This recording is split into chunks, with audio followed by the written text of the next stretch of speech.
ele tem outra forma de enxergar. Ele tem outra maneira de nos enxergar.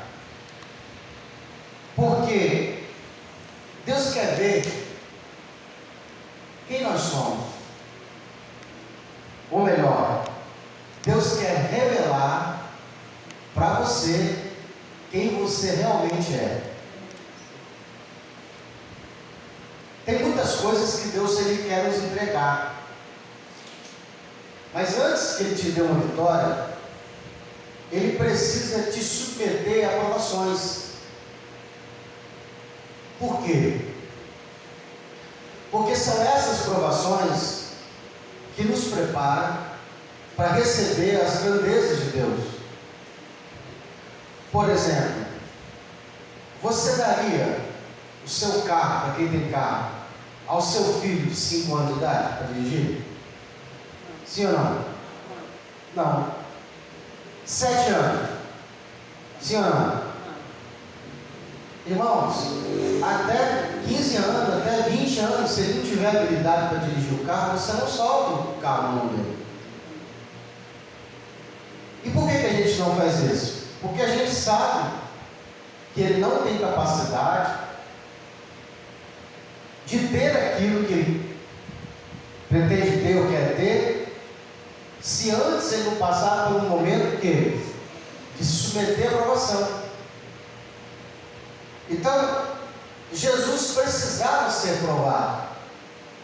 E ele precisava ser tentado pelo diabo. Por quê? Porque ele veio como homem. Nós temos ali Jesus e temos o Cristo. O Cristo é a parte divina. O homem é Jesus. Jesus é o ser humano. Então, quem está indo para ser tentado é Jesus. Assim como todo homem, ele é tentado, provado. E tendo jejuado 40 dias e 40 noites, teve fome. Você vê que Jesus, para começar o ministério dele, ele precisou passar por um momento de provação, um momento de... Vocês entendem essa provação? São áreas da vida. Deus vai te provar em todas as áreas. Área espiritual, emocional, financeira. Uma das áreas que Deus gosta muito de provar é o nosso emocional. Porque dependendo do seu emocional, nós temos pessoas que elas são pessoas maduras, que a gente chama de adulto. Como é que você sabe que uma pessoa é adulta? Porque ela completou 18 anos? Ela já tem 20 anos? É a capacidade que ela tem de responder a esse tempo, a uma provação. E nós temos muitas pessoas que elas não são maduras, não são adultas na área emocional. Temos aqui, você não, Braz, eu vou pregar, mas eu vou dar uma palavra.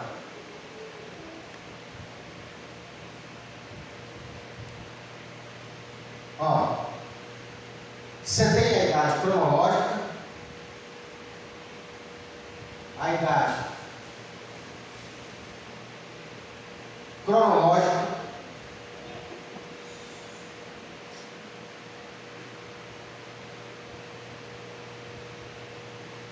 que é o tempo de vida, né? Tempo de vida. Nós temos, então, a idade cronológica, a idade espiritual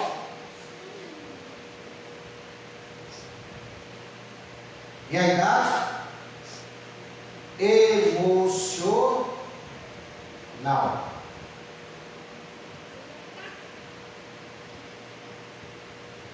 Tem coisas que você não tem porque te falta maturidade aqui.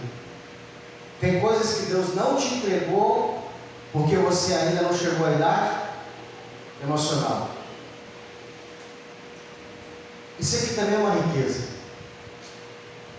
E tem muitas pessoas que precisam amadurecer aqui, no emocional. Então, idade cronológica é o tempo de vida. Tem muita gente que tem 35 anos, mas emocionalmente ele tem quantos anos? 5 anos, 10 anos de idade. Ou seja, quando Deus coloca ele numa aprovação, ele não consegue responder com maturidade. Você vai ver, por exemplo, pastor, como é que eu sei o meu tempo emocional, a minha idade emocional? É a resposta que você dá das lutas que você passa, como você passa. Uma pessoa emocionalmente equilibrada ou adulta emocional, ela responde rápido. Todos nós, em algum momento da vida,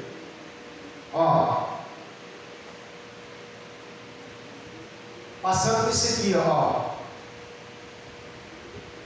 Quem já viu o batimento cardíaco? Ele não é reto, ele é o quê? Só desce. Pessoas que têm um emocional resolvido, é adulto emocionalmente, ou tem inteligência emocional, em algum momento da vida ela vai sofrer o quê? O impacto, que vai levar ela para baixo. Isso acontece com todo mundo. Acontece com quem é adulto no emocional e acontece com quem é menino emocionalmente. Agora que interessante, quem é adulto emocional, tem inteligência emocional, ele consegue subir logo para chegar aqui em cima. Aconteceu uma tragédia na vida dele, ele por alguns minutos, ou algumas horas, ou alguns dias, ele fica lá embaixo. Mas rapidamente ele faz o quê? Ele sobe. Agora, a pessoa que ela é fraca emocionalmente, ou ela é menina emocionalmente, ela fica onde? Aqui embaixo. Que algumas pessoas chamam de quê? Depressão. Fulano é deprimido, fulano não sai de casa, fulano perdeu o desejo de viver. Essas pessoas, elas não podem, Deus não pode entregar na mão dela grandes tarefas. Ela não pode ver muita coisa que Deus tem para mostrar. Por quê? Porque emocionalmente ela não está preparada.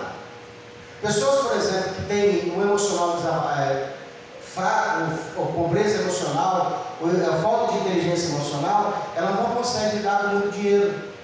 Porque se ela perder, ela faz o quê?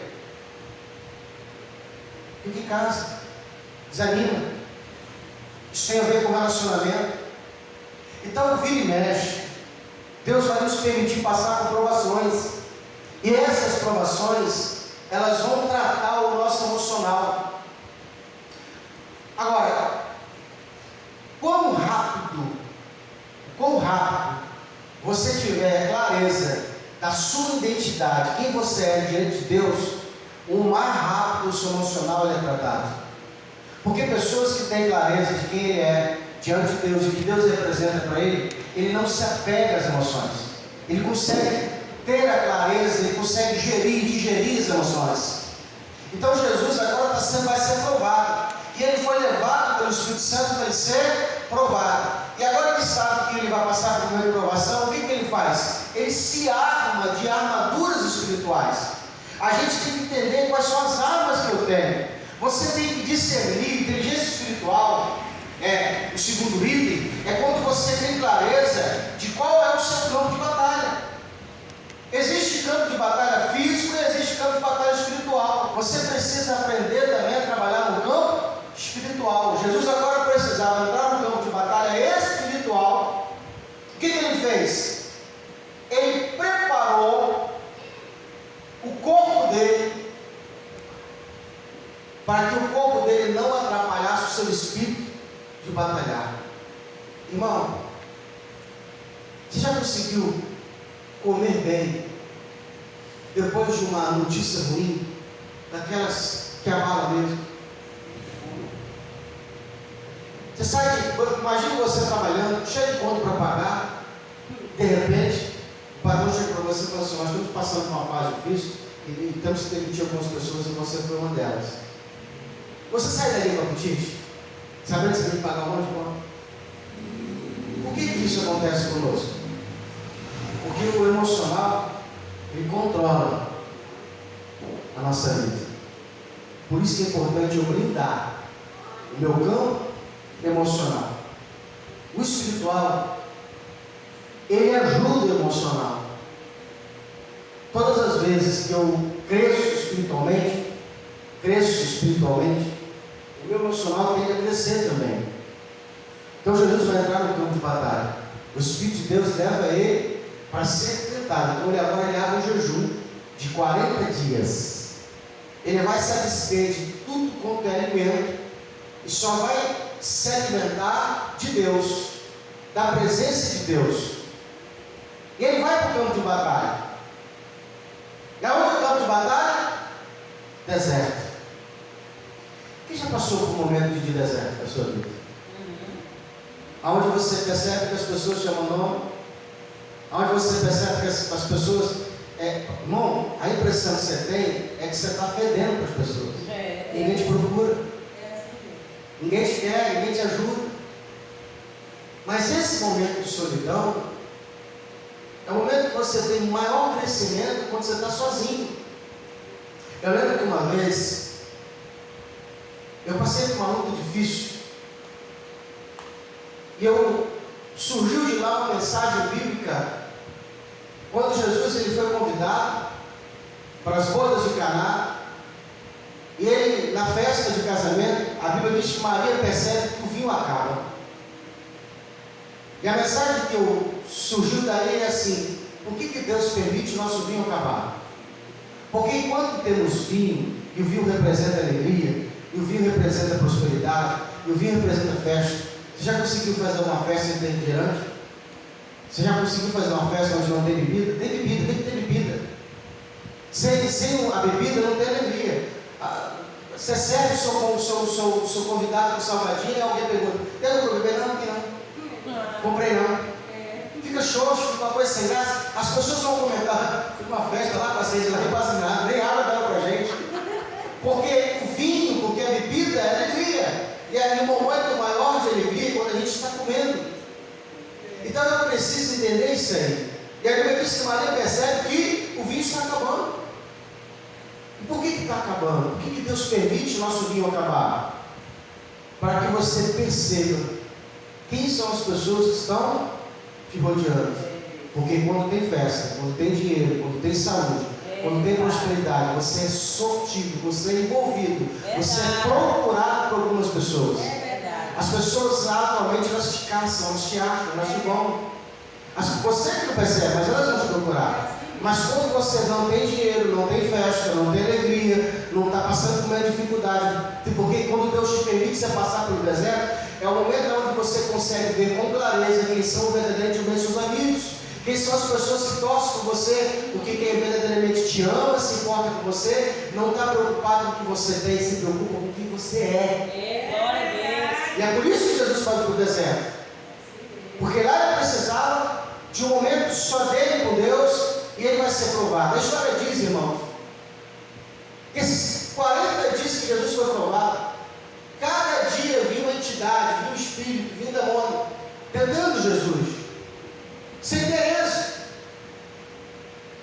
Aí quando chega quase que no final dos 40 dias, é que vai aparecer o diabo. No texto 2, diz que Jesus jejuou 40 dias e 40 noites e teve fome. E chegando-se a ele o tentador, disse-lhe: se tu és o Filho de Deus, manda que essas pedras se tornem em pães. O porquê do pão? Por que do pão? Porque Jesus estava com fome. Mas ele faz uma indagação, e é muito importante você entender isso aí. Por isso que eu comecei falando que a coisa mais importante de você ter um momento de crescimento espiritual é saber quem você é. Eu não sei se você sabe, mas toda pessoa que vai pecar, ele tem um esquecimento de personalidade. ele se perde por um momento quem verdadeiramente ele é. Uma pessoa, por exemplo, comete um crime, por alguns segundos ele perde a noção de quem ele é. Ele não sabe quem ele é. Ele está ali envolto de raiva, de ódio, de um espírito de vingança. Ele não consegue raciocinar quem ele é de verdade. Então, quando o diabo, o tentador, chega para Jesus, ele vai colocar em xeque uma única coisa: se tu és o Filho de Deus. Qual é a primeira pergunta que vem? Que é uma pergunta, é uma dúvida, um sentimento que eu já sei que é certo. A gente serve a Deus quando algo dá errado. Qual é a primeira coisa que vem na sua cabeça? Por que Deus permitiu acontecer isso na minha vida? Porque o diabo quer colocar em xeque o quanto Deus te ama. Porque se Ele te amasse de verdade, Ele tinha te livrado. Jesus está passando um momento de provação, porque Ele decidiu passar, e agora o diabo vai colocar em xeque a filiação dele. Quem você é de verdade? Se você realmente é o Filho de Deus, se tu és o Filho de Deus, transforma essa pedra em pão. Olha a resposta de Jesus. Olha a resposta de Jesus. Ele, porém, respondendo, disse: escrito está, nem só de pão viverá o homem, mas de toda a palavra que sai da boca de Deus. Aqui havia 3 portas. Nessa passagem existem 3 portas. A porta da fisiologia.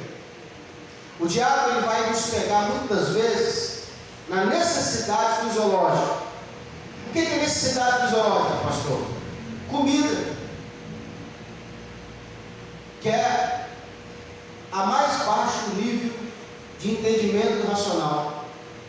Uma criança, quando nasce, o que é mais importante para ele quando acabou de nascer?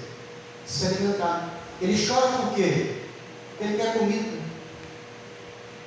A gente tem uma escala de necessidades, e a comida é a primeira dela.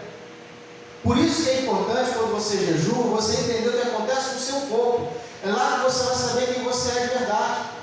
É lá que você vai perceber que você não tem aquele domínio todo sobre as suas vontades. A vantagem de você jejuar, a coisa mais importante, eu acho que a maior lição que você tira de jejum é conhecer quem você é de verdade. O seu emocional muda. O seu ânimo muda. Alguém com fome, que não tem controle de si mesmo, ele fica agressivo. Ou ele fica mais manso. Já viu alguém que tem muitos dias que não come e vem falar com você? E está com fome? Vem devagar, vem tranquilo. Porque no começo você fica agressivo. Mas com o tempo vai passando, você vai se humilhando, vai ficando mais manso. Eu acho que uma das maiores benefícios do jejum é a mansidão. Você aprende a dominar o seu emocional. Jesus vai dizer, então o diabo entendeu que a porta da fisiologia. Irmão, eu já vi muito crente pecar com o barriga vazio. É só faltar o pão dentro de casa que ele já esquece que é filho de Deus. Ele já esquece que serve a Deus. Aliás, tem pessoas que por causa da comida negam a Deus. Negam os princípios evangélicos. Negam os princípios que fomentam a base cristã por causa de comida. Por isso que Jesus vai dizer, não é só de pão que o homem vive, mas sim de toda a palavra que sai da boca de Deus. Eu não tenho só me preocupar com comer. Tem muita gente que mede a sua prosperidade pelo que come dentro de casa. Isso não é tudo, irmão. Por isso que Paulo, na sua caminhada, depois de muito tempo na presença de Deus, Paulo vai dizer assim, irmão, depois de ter caminhado tanto tempo com Deus, depois de ter passado um bom tempo com o Senhor, Paulo era senador, Paulo era homem rico. Paulo vai dizer assim, olha, eu sei ter fartura. Eu sei, quando Deus me coloca em uma situação boa, ter fartura. Mas também sei passar momentos de privação e padecer necessidade. Em tudo eu estou instruído, disse Paulo. Sei ter fartura e sei passar necessidade. Você sabe ter fartura e ter necessidade? Deus pode mexer com o seu emocional. Deus pode mexer com a porta da fisiologia da sua casa. Deus pode colocar você comendo picanha hoje, comendo contrafilé, comendo pudim, amanhã de repente voltar as coisas e você não tem nem o pão para dar para o seu filho. Você muda o seu emocional. Você muda quem você é. Ou você consegue dar glória a Deus do mesmo jeito? Você entende que pode ser só uma fase? Você entende que pode ser só um momento? Ou não? Tem que ter carne. Tem que ter fartura, porque senão não sou filho de Deus. A Bíblia diz que os egípcios, os hebreus, que casaram com as egípcias, aquele vulgo de pessoas, aquela mistura de pessoas que saíram do Egito para caminhar durante 40 anos no deserto, eles murmuravam de Deus por causa da comida. Eles queriam voltar para o deserto, porque no deserto tinha comida. Estavam preocupados com água, estavam preocupados com a cebola, estavam preocupados com o que comiam, mas lá eles eram escravos. O ruim de você falar de escravidão é que o escravo ele não sabe que é escravo. Porque ele só vai saber que ele é escravo no dia que ele for liberto. Porque enquanto ele é escravo, ele não percebe que é. Então essa porta da fisiologia, necessidade, quando eu falo também de comida, não é só comida estomacal. Tem outras necessidades fisiológicas.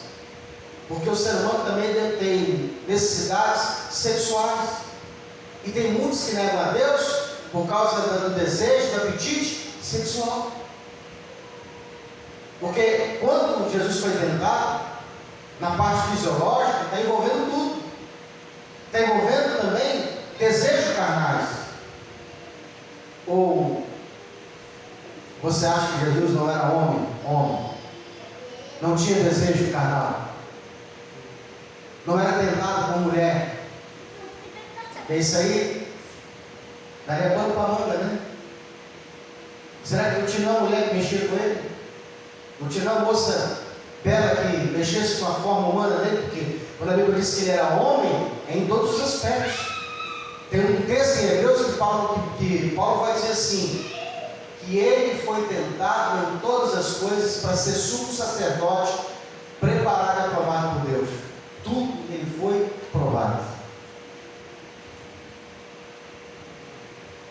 Não só de pão vive o homem, mas de toda a palavra que sai da boca de Deus. Então o diabo o transportou à cidade santa e colocou sobre o pináculo do templo e disse: se tu és o Filho de Deus, lança-te daqui abaixo, porque escrito está: aos seus anjos dará a ordem a teu respeito, e tomar-te-ão nas mãos, para que nunca tropece em pedra alguma.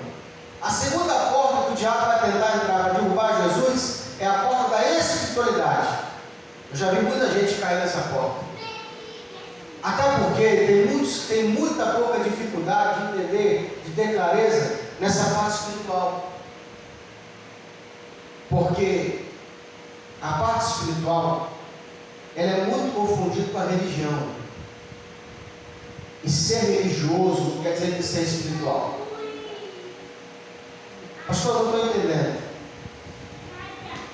Tem pessoas que são religiosas, espirituais, mas nenhuma pessoa espiritual é religiosa. Então o diabo, percebendo que Jesus lança a mão da palavra de Deus, ele vai tentar pegar Jesus na parte espiritual. Já vi muita gente ser reprovado nessa porta da espiritualidade. Olha o que ele faz. Ele pega Jesus dali do deserto e transporta ele até em cima do templo. Por que o templo? Porque o templo é o maior símbolo de religiosidade que está na mente das pessoas religiosas. Eu vou te explicar. O que é isso aí? O espiritual, ele já sabe, tem clareza de que o templo de Deus é o corpo dele. O religioso, ele tem dúvida. Ele acha que o templo de Deus é a construção física. De novo, o espiritual, ele tem clareza de que o templo de Deus é o corpo dele. O religioso, ele acredita que o templo de Deus é a construção. As pessoas, por exemplo, não aceitam fazer certas coisas aqui dentro, mas aqui dentro ela desonra a Deus. Não, você viu o irmão que fez na igreja? Deus está preocupado com o que você faz aqui dentro. Deus está preocupado com o que você faz aqui dentro. É Deus. O que adianta uma irmã ser decorosa, andar bem vestida aqui dentro e lá fora anda pelada, sendo sensual? Aqui dentro ela é uma pessoa que anda com vestido até embaixo. Lá fora ela bota o biquíni, bota a roupa curta para seduzir os outros. Se ela fosse espiritual, ela entenderia que lá fora ela não pode fazer isso, porque ela não tem coragem de vir aqui dentro. Você está entendendo? Então, olha por onde o diabo vai entrar. Já viu aquela pessoa que diz assim: não, eu usado pelo diabo, você está amarrado. Eu fui consagrado, adornado, purificado, separado pelo Senhor. Quem é ruim do diabo de pegar? Querido, querida, o diabo também foi consagrado. Ele era querubim ungido. Se o diabo que era consagrado era ungido por Deus, virou diabo, quem somos nós? É verdade. Então, se apegar a essa história de que você é tão bom e puro que o diabo não pode usar, é religiosidade. O diabo, sabendo que Jesus estava usando as escrituras, e o que o diabo pensou? Já vi que esse camarada gosta de religião, vou pegar a religião, então leva ele para o pináculo do templo, porque lá no pináculo do templo ele poderia se aferrar ao quê? A segurança da igreja. Não, agora eu estou dentro da igreja, estou protegido. Quem já se sentiu protegido aqui dentro? Quem já sentiu o bem de estar aqui dentro? Levanta a mão, deixa eu ver. Todos nós. Mas a nossa proteção não é por causa do tempo, porque nós somos igreja, quando estamos lá fora, e somos templo do Senhor quando estamos reunidos todos nós. Esse lugar só é santo porque os santos de Deus estão aqui. Se nós sairmos daqui, esse lugar não tem valor nenhum para Deus. Já viu aquele religioso que ele tem que ir lá para o monte para orar? Porque lá é sagrado, porque lá é santo. Olha, quando você dorme na sua casa, lá também não é santo, não? O monte só é santo se você estiver lá. Se o santo estiver, Deus estiver lá. Então, essa diferença entre religiosidade e espiritualidade. Uma pessoa espiritual, ele vai estar lá fora, conectado com Deus. Aqui dentro, conectado com Deus. Dormindo, conectado com Deus. Sonhando, conectado com Deus. Trabalhando, conectado com Deus. O religioso, ele só vem se conectar com Deus aqui dentro. Então o diabo sabe disso. Então o diabo leva Jesus até o pináculo do templo e faz o que com ele? Faz o desafio. Se tu és o Filho de Deus, novamente colocando em xeque o quê? A identidade dele. Se tu és o Filho de Deus, pula daqui de cima. Quem já viu alguém desafiar Deus dizendo assim: se você realmente é protegido, passa aqui nesse lugar perigoso? Estão vendo? Você não é servo de Deus? A Bíblia diz assim: não tentarás o Senhor teu Deus. Não é porque eu sou filho, não é porque eu sou protegido, que eu vou ficar tentando o Senhor. Essas coisas vão acontecer quando, sem a minha própria vontade, o diabo tentar me pegar. Porque se o diabo julgou Jesus, se cumpriria essa palavra plenamente na vida de Jesus. Por que ele não empurrou Jesus? Porque se cumpriria. Mas ele fica tentando você. Ele fica dando ordem para você: faz isso, faz aquilo. Você é servo de Deus, você é protegido. Então tem que ter clareza de quem você é de verdade, para que você não seja conduzido na espiritualidade. Outra coisa,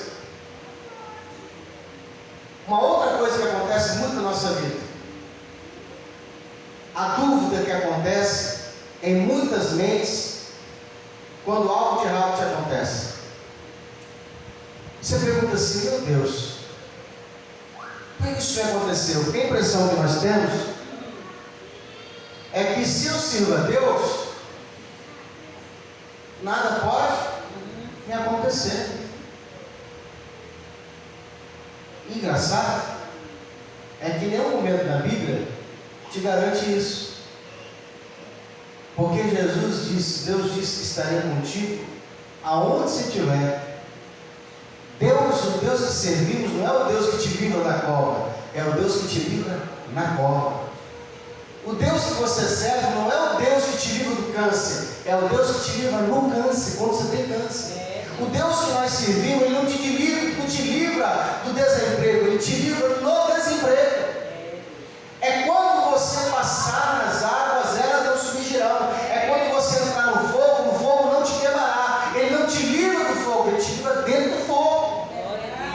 Ou seja, servir a Deus não me garante que eu não vou passar por tribulações, não me garante que as coisas ruins não vão acontecer. Aliás, vai acontecer muita coisa ruim. Aliás, a sua vida vai dar muita coisa errada.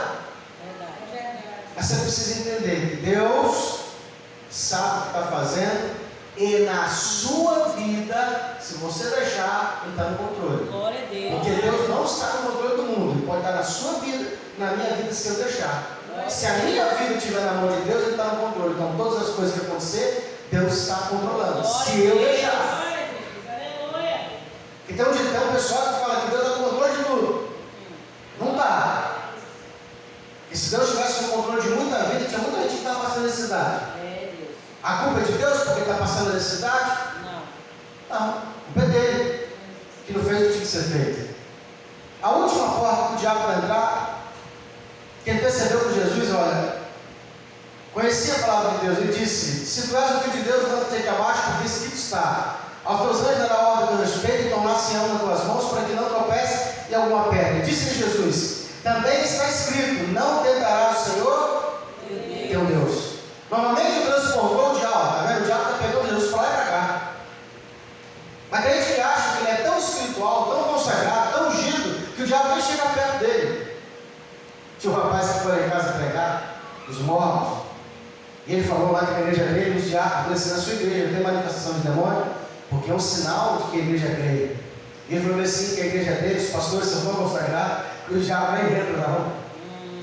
Eu falei assim: poxa, lá o seu pastor é mais forte do que Jesus, porque a Bíblia diz que Jesus, depois de ter jejuado 40 dias, o diabo tocou nele para ser tentado. O seu pastor lá, ele nem chega perto. Engraçado que o diabo vai diante de Deus e não pode ir diante dele. Tem um escudo ali que o diabo não pode passar.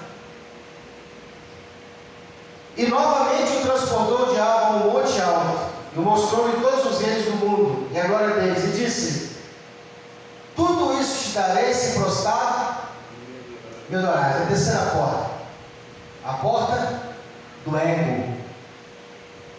Jesus foi tentado no corpo, no espírito, e agora está sendo tentado na alma. Tem um ditado que diz que os olhos é a janela da alma. A soberba da vida é quando os meus olhos, ele cobiça. E ele está mostrando para Jesus o seguinte: está vendo essa glória? Já leva Jesus num local estratégico, mostra para ele todos os reinos. Você quer fama? Eu vou te dar fama. Você quer dinheiro? Eu vou te dar dinheiro. O que você quer? Você quer poder? Eu vou te dar poder, porque eu posso te dar, porque esse mundo foi me entregue. Eu tenho o poder de te dar tudo isso que você quiser. Basta que você se proste e me adore.